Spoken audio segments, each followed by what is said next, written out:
are broadcasting today to Facebook and YouTube. All right. So wherever you're watching us, welcome. It takes a couple of seconds, a couple of minutes for people to trickle in. So as we wait, we'll just kind of chat here, talk to people who are starting to join us. So if you are live, make sure you comment so that we know you're there with us. Hi, Nikki. How are you? I'm well. How are you, Samuel? I'm doing pretty good. Thank you. I'm very excited to be back on not just Facebook Live, but YouTube Live. Yeah. And I think, as we wait for people to join, I would like to introduce myself because maybe not everybody knows who I am, hmm especially if it's new donors from hmm last year. So my name is Samuel Gracida. I've been working with Sam's Fans already for 3 years. In January, we kind of, um, it's the third anniversary of me being involved with Sam's Fans, which I'm very honored about this.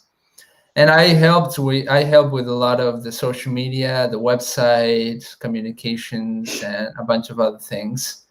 hmm So Bob Wheeler is joining Oh, us. Hi, Bob. hi, Bob. And Bob Wheeler is our friend from Airstream. yes, we're very Yeah. happy to have you here with us. Nikki, obviously, I think everybody knows you, and everybody's probably your friend because you have so many friends. Uh, but would you still like to say a word or two about you? Well, I am, in case there are people who don't know, I am the executive director and founder of Sam's Fans, and I'm also Sam's mom, which is the story we'll talk about today. Um, I have been with the organization, obviously, since May of 2015. So, yeah. Yeah, great. I see that we have more people joining. If you are watching, comment, say hi. We cannot see who is watching unless you comment. So we would love to say hi to you as well. Yeah. And before jumping into the topic of today, which I'm hmm very excited about, let's maybe share an update with people about what's going on at Sam's Fence. Do you want to share a little bit about that, Nikki? Well, let's see. We just came off of a great year-end campaign from 2020. Um, that was very successful. I think, in light of all of the craziness of 2020, Sam's Fans had an excellent year. Um, our donors are super supportive. Um, and I didn't know what to expect, but it was a really good year. We added a new hospital last year, the second Cleveland Children's Hospital, Rainbow Babies. Mhm. So that was really exciting. We added a new employee last year. Mandy she went from sort of volunteer to employee as associate director last year. What else? We are going to expand a little bit this year into another Mhm. hospital, actually in Southwest Florida, which is pretty exciting. Yeah. We did some fundraising down there. One of our board members, who's actually also my dad, um, put together some an event, and so we're really happy to do that. And yeah, we are already working on this year's plan and kind of the events that we're going to have and all the other things that we're going to do. And so we've been busy, and we're also Yeah. working on some kind of internal stuff like strategic planning and vision and values and some really good stuff like that. Yeah, So very mhm, exciting. yeah, Your mom is joining us as usual. she's always here. Hi, mom. Hi. And Mandy, of course, is watching in the other room. Aw. Yeah, we're both working today, so I'm actually in the office, and Andy's here too. So it's nice to have. We've been working in the office more lately. Mhm. There's only a few people on this in this suite of offices, and so we have like our own little space down here. Yeah. Which is nice. Yeah. Nice. Great. Yeah. So lots of things happening at Sam's Fans. Mhm. And kind of moving into the topic of today, I would like to share with people that it is kind of a pilot episode on a new spin or a new focus that we're giving to our live streams. In the past, I've interviewed a lot of therapists about their research and their work. And that was great. It was a lot of fun for me, obviously, and a lot of people, I would hope, benefited from that as well. But for this new series, we're kind of thinking about this title that I think you cannot see it on the screen. I don't know why, but it's called The Power of Story. And we are hoping to have this series of episodes where we invite the therapists from our partner hospitals to join us live and tell their favorite stories from their work as therapists. So if you have any feedback about this new focus to the to Facebook Live, to YouTube Live, let us know also in the comments or email or text Nikki or whatever. But I think those stories are very powerful. And Nikki, what do you think about this idea of to share stories from the therapist and from people who have been impacted by music and art therapy? I think it's going to be great. I think, first of all, the more I read and when you talk about particularly, building your nonprofit, that's how, people get, they get involved. And the stories that we get from the therapists, just in the reports that they send, and they're usually they're short but they're so moving. I'm really looking forward to being able to tell them, because it's such a personal experience, and you can't really, we've done some video and things like that, but even the small and short stories can be even more meaningful than that. The ones that just happen spontaneously. So I think it's going to be really great. I think it's a good idea. So I'm excited. And I loved when I had a report recently and was on a phone call with a group of people who had put together an event for us, and I was just thanking them, and I had just received it, and so I sort of just read what I had received that day, and they all were just so moved, and so that was really nice. So it's a great way to share. So Awesome. Andrea is joining us, watching from Nationwide Children's Hospital. Oh, hi guys. Hi. Yeah, it's great to have you watching as well. I hope all is well. I don't like when she's at the hospital. So yeah, I hope you guys are doing okay. We miss you. Yes. Great. Oh, and we have Julia Meeker from Hilliard. Do you know Julia? I met with Julia last year. She contacted us and was just liked our organization and wants to help and volunteer a little bit. That when we get, in fact, I met her right before we did the run, and she is a runner. So great. We talked about that. Yeah. Thank you for joining us. Yeah, I'm glad you're here. Awesome. So the idea of today is that the best way to start this new series of The Power of Story would be with the story of Sam, of you and your family. And for people watching, you might already know this story. But even if you do, I think it's one full of love and joy, sadness too, but one that fuels everything we do at Sam's Fans. And I'm very proud and very honored to be part of this story. I'm not sure I have heard you tell the story before. I think maybe you told me a little bit when we first met, but I'm very happy and I'm very, very honored to be today part of this live stream. And I'm sure you have told this story many times in the past, although you were telling me that not recently. And I can't imagine how it is like to have gone through what you have gone through. So I also can't imagine how telling this kind of story feels like for you. With that in mind, if you don't mind me asking, how has telling the story of Sam and you and your family been like for you throughout the years? And like, how has it felt to tell this story? Well, sometimes it's hard. And it brings up, I mean, it's funny. People are always like, sometimes people hesitate to ask, but it's not like I don't think about it all the time. You know what I mean? Less now. We're going on 11, 12 years. So, not like when it was really fresh, but, so I think telling of the story keeps Sam with us. And so it is sad and it makes me miss her, but I miss her all the time. So it doesn't really matter. You know what I mean? Yeah.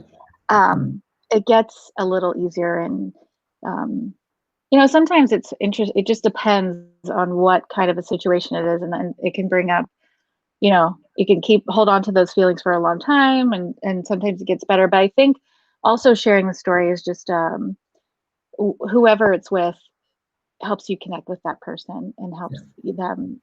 So I mean, it can be hard, but it also it's just so full of love that it's Yeah. okay. Yeah, So for sure. I think that's something that I will try to be mindful of mhm, as we go into this new series. Obviously, the therapists coming in here will be telling stories of their work with the patients, so the patients and their families won't be the ones telling the stories. But it's something that, for me as a music therapist as well, that we really want to be respectful of the stories of other people. We'll make sure that if there is no consent, we won't be sharing any of that right, information, right, and really just mindfully and respectfully telling stories, yeah, which can be yeah. a great way of connecting, like you said. Mhm. Yeah, and sometimes, for me, telling the story, then the more people know about Sam, it, like I said, it just keeps her memory alive, and keeps her, kind of with us all the time. So Yeah. yeah, for me, it So, works. It's good. right, that's good. So, if it's okay with you, would you like to tell the story of Sam and you and your family now? Sure. So uh, Dan and I were married in like 1996, and had been married for a couple years, and Sam was our firstborn. She was the first like grandchild of in our my side of the family. Um, and so everyone was thrilled, obviously. Um, when she was born, we um, she was a tiny, tiny baby, like 5.5 pounds. And prior to that, even when I was pregnant, they wondered, that looked like she was small. Mhm. And so, she came out, she was super healthy, but she was just really tiny. And so we didn't really think much of it. I'm not a very tall person. Dan's not extremely tall. So it seemed really normal. And she was, doing well as a baby. And uh, she was a little bit difficult, we always say. She cried a lot. I don't know if it was our inexperience, but uh, she was challenging. And but otherwise, a really really sweet, super cute. I have looking at this photo. I think I posted it last week. Of She came out with like super dark black hair, Mhm. and just adorable. And I mean, healthy little nugget for like 6 or 7 years. A couple years later, we had her brother Finn, and a couple years after that, we had Joe. And so we're just kind of cruising along with three really cute kids and living a great life. And uh, she was just a sweet, sweet kid. I mean, she was kind of she was very empathetic, very compassionate. She had like lots of friends. And she was kind of like like she always wanted everyone to get along. It stressed her out when, you know, she just really, really cared about people. I've told this story a couple of times. She was also very generous. She grew up, like her early school was, we went to a Catholic school just down the street from here called Our Lady of Peace. And so church was part of her, you know, school and things like that. And it was Christmas time and she had gotten Christmas money and we went to church on Christmas Eve or whatever. And I looked over and she like brought her own money and put it in the collection basket. And she was like, I don't know, 6 or so. And I thought, it just like, she was just a really, and she was like, Mom, I wish there was, you know, like she wanted to save every animal. She like, I mean, she had this collection of stuffed animals. And one time she said, I was like, it was very stressful because they all had to be lined up at certain points at night. Everyone had to be there. Like she knew if something was missing, it was sometimes exhausting. And I said, we have to go to bed. Like, why do we have to keep doing this? And she said, Mom, they need me. And these were stuffed animals, real animals. But everyone, you know, she just like was a very loving and compassionate person. So even to stuffed animals. So she's just a caretaker too, like brothers, you know, it was just a great sister. And so yes, I just can't talk enough about that, but and it's kind of is a guiding part of what we're doing now. You know what I mean? Like it would have resonated with her. So she was in about first grade, and like I said, she had never really been sick before, and she had a cold, and her teacher said, she looks really pale today. And I said, yeah, I think, you know, she said she's really tired. And so we went to the pediatrician that afternoon after school, and they weren't sure of anything. So they're, well, let's do a little blood work. And they just did like, you know, a little finger stick and sent it to the lab. And the next day called and said, you know, I think something was weird. You probably should come back. Like it just didn't look right. And we thought nothing of it. Cause you know, like I said, besides well visits, all of my kids were really healthy. No one ever kind of like got colds or anything. And we went back that day and they did one in the office and they said, this looks really strange. And we think something might be wrong. We want you to go to the hospital right now. And I mean, first they said, Sam, can you wait in the waiting room for a couple of minutes while we talk to your mom and dad? And I was like that's never really a very good sign. So they said, yeah, we think, you know, we just need to go get checked out. And we had to go straight to the hospital, and they said, oh, and they're waiting for you to get there. So that was a little bit scary. And she had to have something called bone marrow biopsy, where they take a small piece of her bone marrow out. Like she was just asleep, like, or more of it's an outpatient. And so she was just barely anesthetized. And so that was really sad and scary. And this was the week before Thanksgiving. And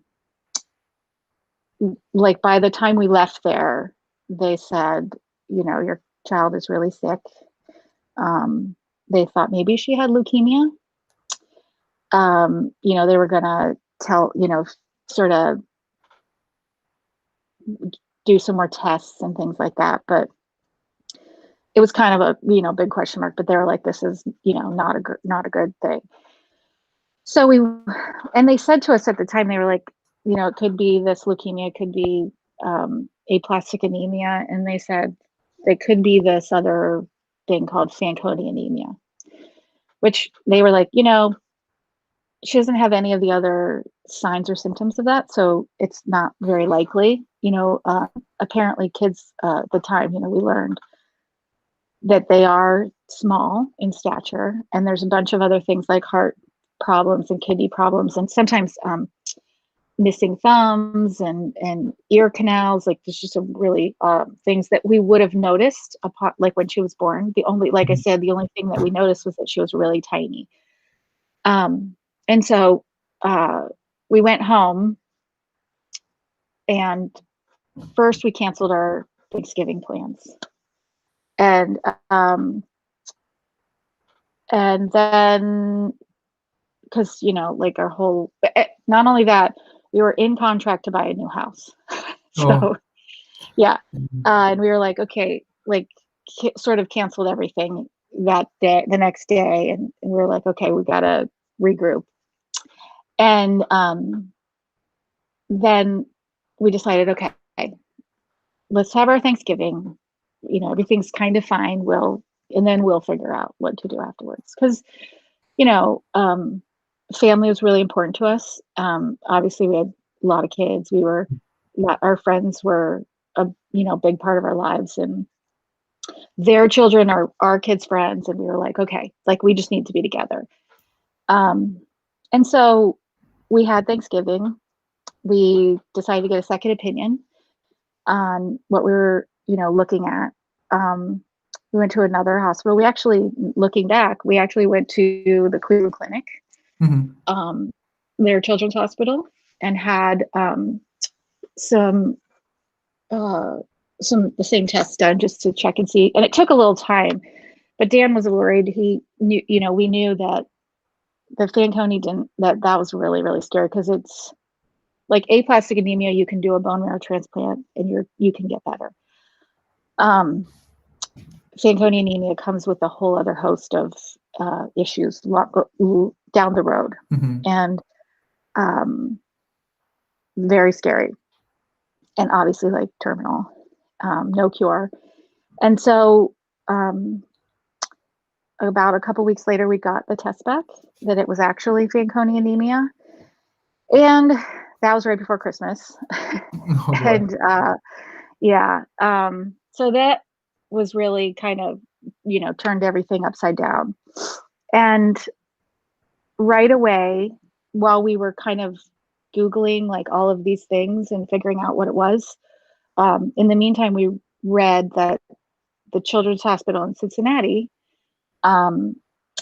was one of the expert places to go for Fanconi anemia. They had a actual comprehensive care center, which was fortunate. And so we learned that that was our diagnosis, and we called them right away. And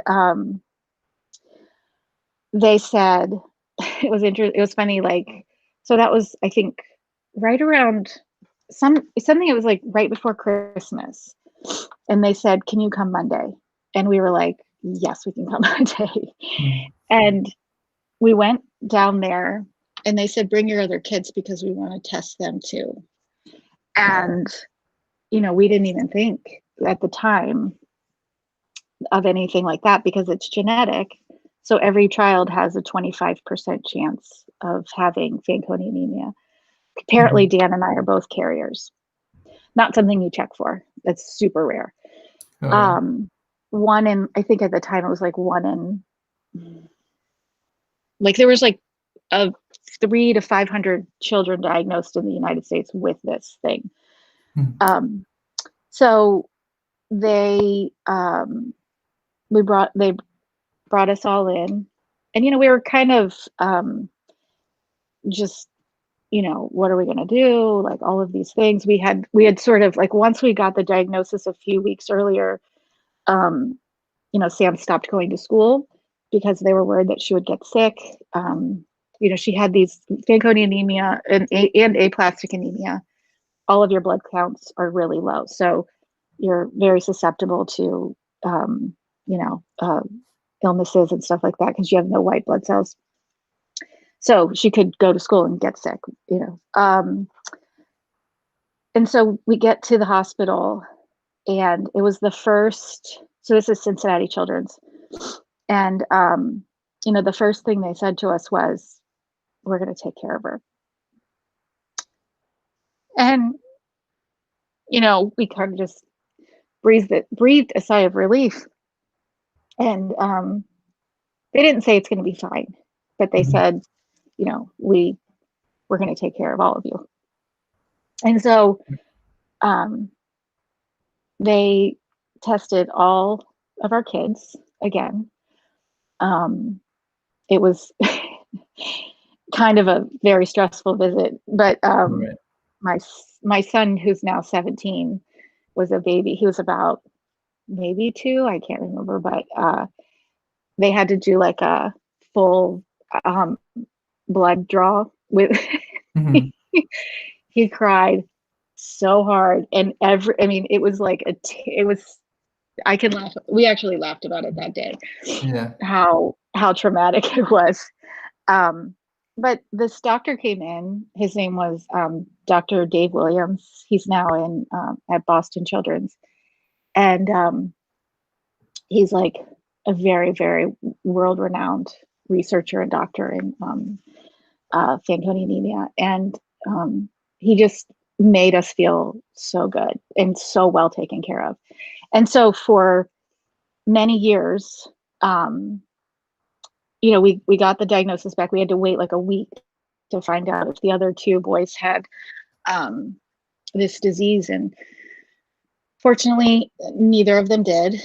And then the second thing they did was check to see if either of them was a bone marrow match, because a sibling donor marrow match is the best possible, has the best possible outcomes, which they weren't. Right. So they immediately put us on like the donor registry. And we said to them, you know, why don't we just do the like they gave us lots of options and told us what to expect, you know. And they also told us that, you know, Sam's bone marrow had been kind of declining over her whole life, and they were like, you know, this is her normal, like, so you can go back to school, you can play most sports. Like, she did have to she was an ice skater, and we had to stop ice skating because they were worried that she would like fall and hit her head. So there were certain things that she could and couldn't do, but they, you know, they were like, resume normal activity. And we were just so relieved. And, you know, they said, we have clinical trials we can do. And, you know, you can, you know, live a normal life until it's time to get a bone marrow transplant, which will likely happen, you know, whatever. I don't know. I think the onset is about when she was about 7, and it just depends how you react to medications and things like that, and you can prolong the transplant. And I was like, well, why don't we just do it now? She's healthy, let's just get through it. And they told us, they said it's kind of a terrible experience, and if you can put it off for as long as possible, that's what you should do. And we're like, okay, that seems, whatever you say. Right. And so she went back to school, and for like let's see, we kind of went back to our normal life, and she played soccer, she rode a bike. We went through some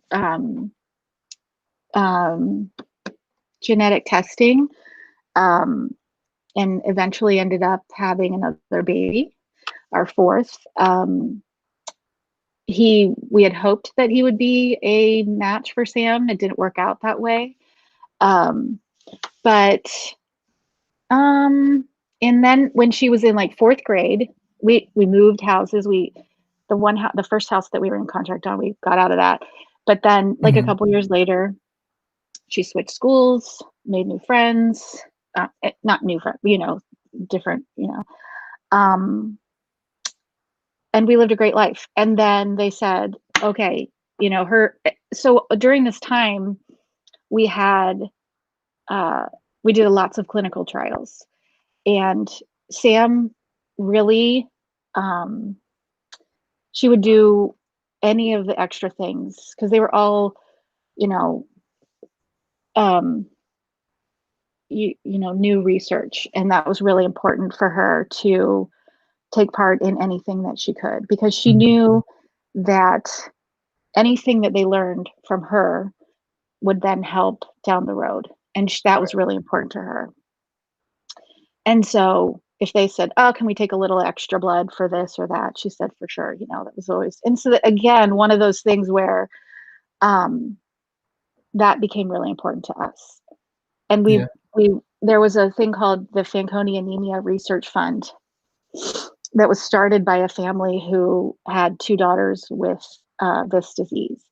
And because it's such a rare disease, most of the research and funding came from families who were affected by it. And so that was also kind of a driving force for us. We always we tried to do as much as we could to help in that way. And that became something really important to Sam. And she was interesting. She always would go to doctor's appointments, and there was a time where we would say, how much, we tried to give her as much control over things as we could. And we would say, how much do you want to hear? And when do you want to be in the room? And when are you done? And so she would say, okay, I'm ready to go now. And so that like a child life person would come, and then they would take care of her. And then we would do all the rest of the information, when it got too much for her. And it worked. She really, it was very as much in control of her own, care as she could be. And so she did reports on it at school. She tried to educate people that they wouldn't be afraid, that she was sick, that she would get them sick. And and the other thing was, because she was on these certain trials, every week she had to have a blood draw. And because they would check certain levels to make sure that the medication wasn't having any side effects. And what her blood counts would come from these little finger, or actually they had to take blood out of her arm. And so on Fridays we would go to Nationwide and to the outpatient clinic, and it was a whole process, in the morning before school. And she said to me, I like to go on Fridays so that I know how I'm going to feel over the weekend. Right. And so every Friday we did that. She knew all the people there, because this went on for a couple, 2-3 years. Wow. And and so we would go in, do the quick thing. The results would come back in the afternoon, and by the end of the day she would know what her counts were. And and that was just kind of how we did things. And she made friends with all the nurses, and and then it was time. And then they said at the end of the year, we watched her counts sort of decline over time. And they said, now it's time, to have your transplant. And so she had finished 4th grade at Wycliffe, and that was in June. And in August of that year, we went down.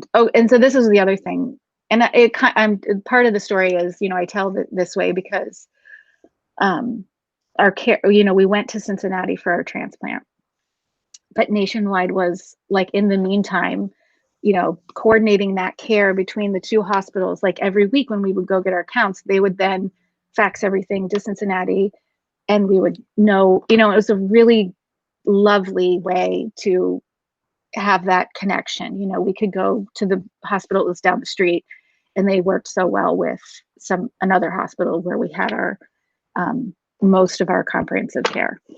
So, and subsequently, now with Sam's Fans, how we had these connections with all the different hospitals. So we went to Cincinnati in August of 2008, and we spent 3 months there, completely inpatient. The first 100 days are that you have to spend there, but the first 30 days you're actually in a room, and the patient can't leave, and anyone who comes in is gloves and gowns and like the whole thing. So And that was like the surgery or the transplant, and then mhm. 100 days after that. Yeah, you have to be like you're not in the hospital for you're like we were in Cincinnati for 100 days. Like you're kind of they Okay. kind of tell you they're like prepare to like be here for a while. So for about the first 30 days until your counts get to a safe place where you're allowed to leave the hospital. Okay. Yeah, so that was and so we spent a few months there. We had an apartment. My mom and stepdad moved into our house, and took care of Sam's brothers. And this is so funny. Like now you can FaceTime and like you can use your phone, and but this was like 12 years ago. So we had computers, and there was something called I think it was called iChat on the Mhm. Mac. And the only thing she ever wanted to do was talk to her brothers. Like she just wanted to see them all the time and talk to them. And they were like 6 and 8 and like running around like crazy. And like the baby, Jack was a baby, like 2 years old. And she just like wanted to look at them. And like Yeah. it was just like her connection to home. And so my mom would like turn on the computer and like just be on like all the time. And so she would just Wow. talk. Yeah. And in fact, I don't look at them very often because they make me really sad. Um, Recorded videos of all of these conversations, like from just, Hmm. you know, Mhm. and her like Jack was learning to talk, and Joe was like in kindergarten or like preschool. And so like, it was just all she ever wanted to do. So she like that's what I mean. She was a great sister. Like she just loved her brothers. Um, and then we came home from that initial um, long, trip to Cincinnati in like right before Thanksgiving.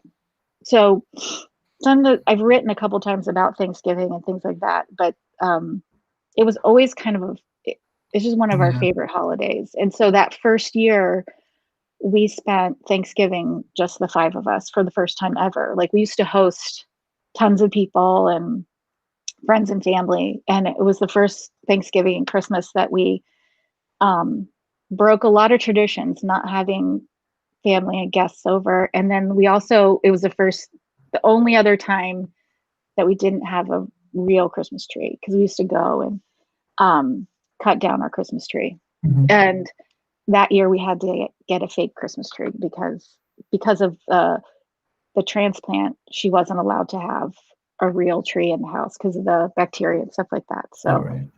there was all these weird, strange rules that you had to follow.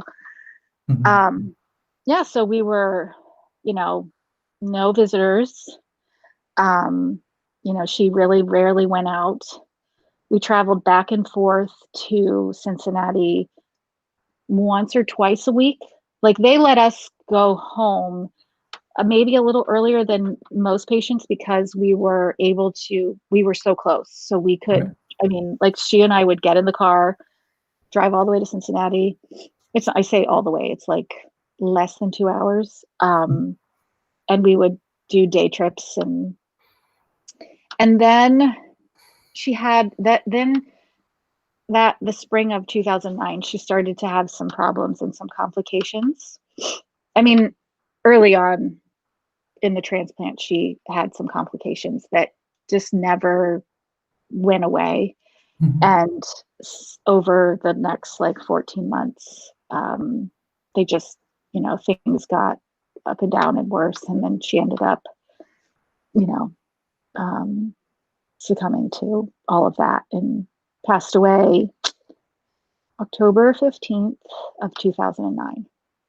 Mhm. So, um, and in fact, there was a time in there where um, we had been in Cincinnati. So we were there initially for our care, and um, we we were coming back and forth. the following summer. And towards the end, we decided that we needed to be closer to home. And in August of 2009, we just decided, we said, we really need to be in Columbus. And we switched care to Nationwide Children's. And so it was kind of an interesting thing. Like, that's sort of where our care started and where our care ended. So, yeah. So again, like I say, you know, that's why all of these different hospitals are kind of play a part in why we've done what we've done. So yeah. And how did music therapy kind of how was it part of her care? So when we were in Cincinnati, we met Brian Schreck, who I think you've had on Facebook Live before.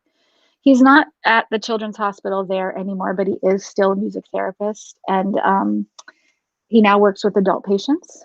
But Brian, at the time, was I don't know if they had very many other. They now have a much bigger team now, years later.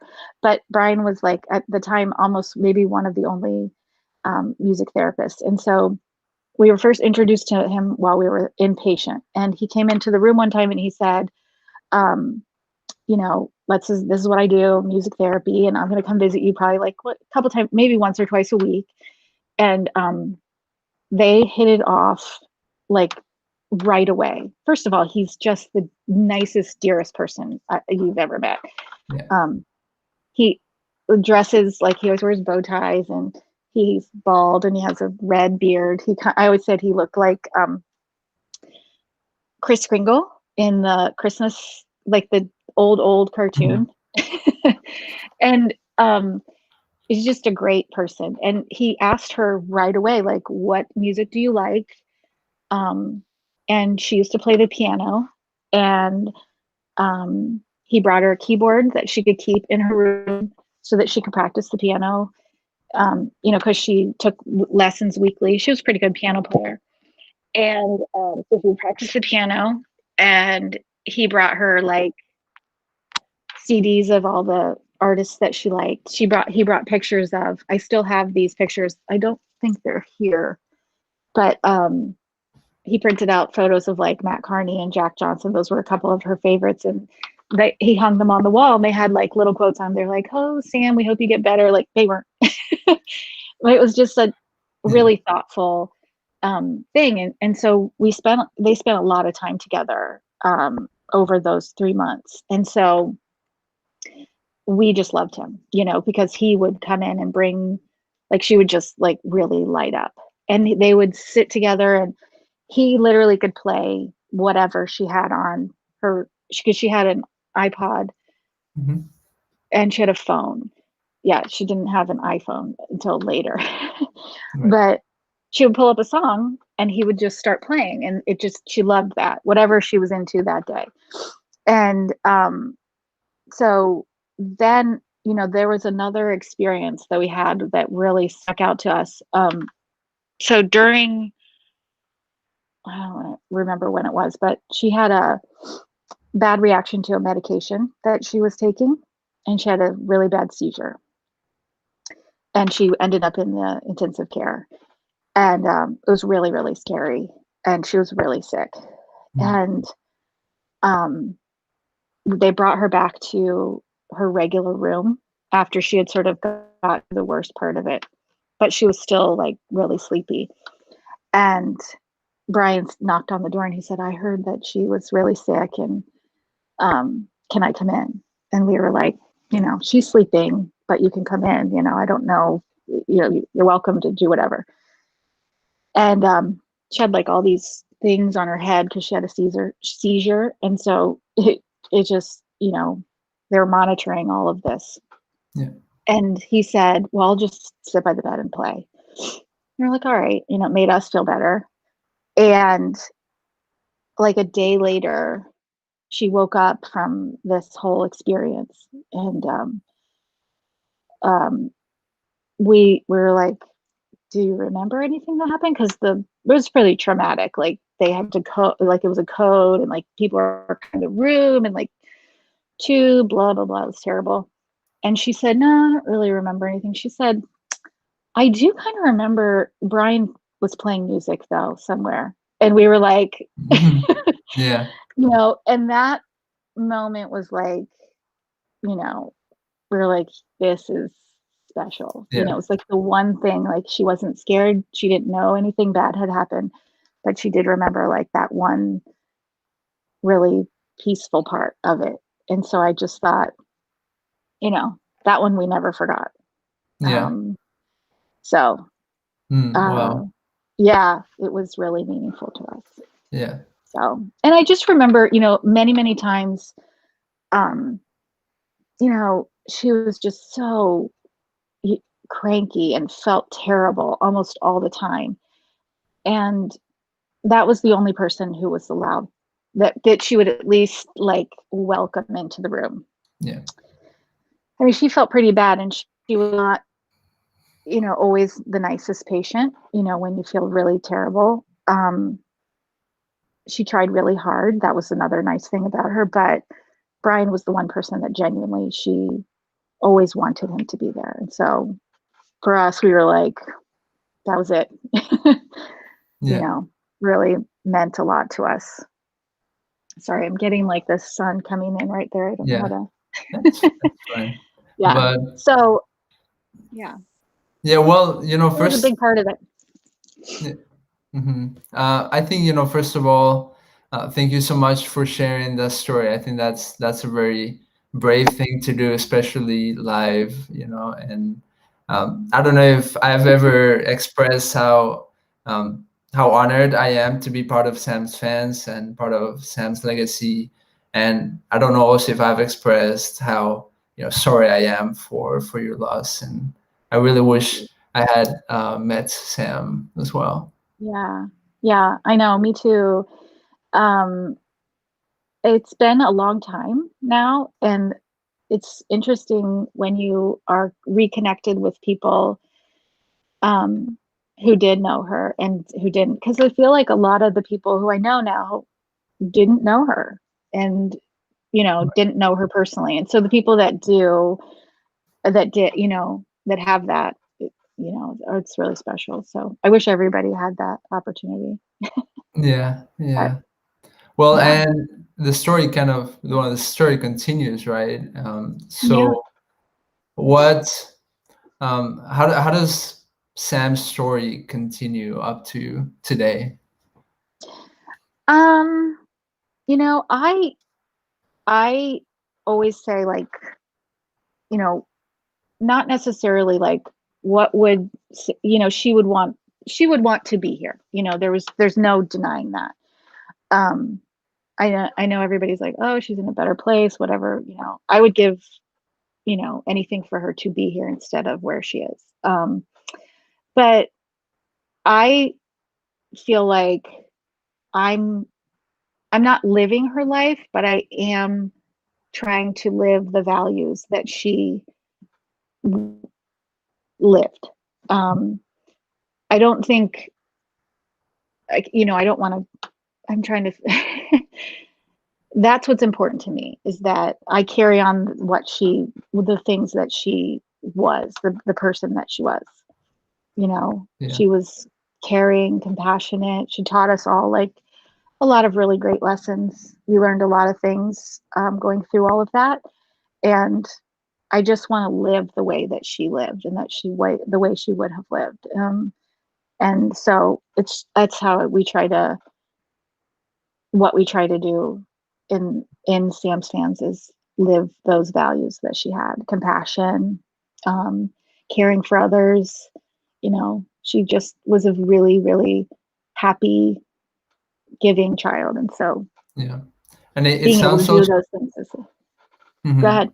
Yeah, it sounds like she showed a lot of courage in the face of adversity, and in the face of even like what you said, being cranky. And obviously I would be cranky, and anybody would be cranky in that Yeah, situation, but like you right. said, being still gentle and kind in those Yeah, moments. That's Yeah. amazing. Yeah. It was not easy for her. And she was like extremely brave. I mean, and even in her hardest times, always tried to think about what she was going through and how that would help someone else down the road.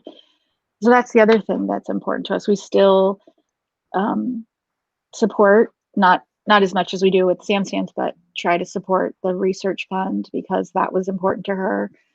And yeah, Yeah. so Yeah, no, and I love how I'm thinking now about the, was it the page of her diary or something where she writes about music, yeah, and that's such a personal thing, and that it came from her own experience, and even just reading yeah, that and yeah. knowing that these, like you said, these values and these Mhm. thinking and share and this connection with music, right, that she had, and Yeah. that being part of Sam's fans is really amazing.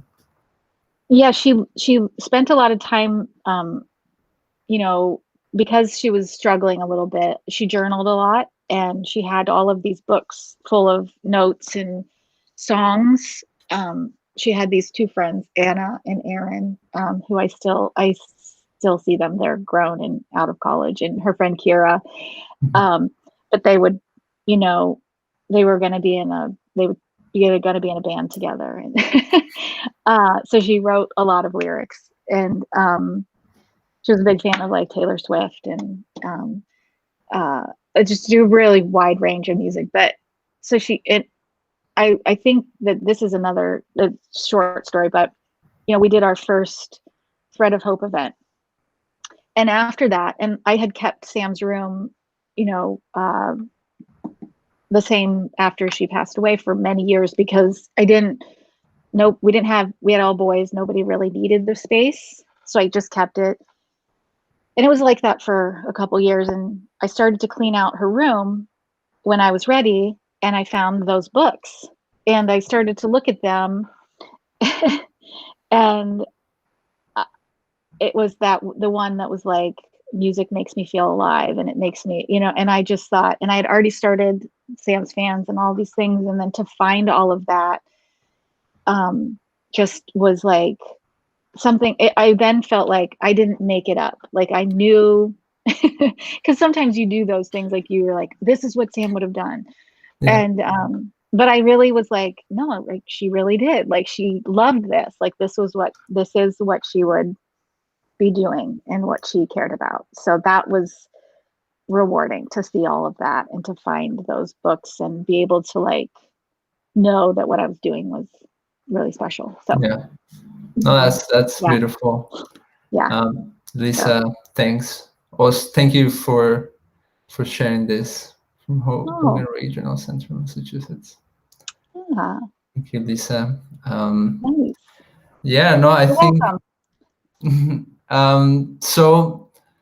I think that perhaps the story of Sam's fans and all the things that we've done, something Hmm.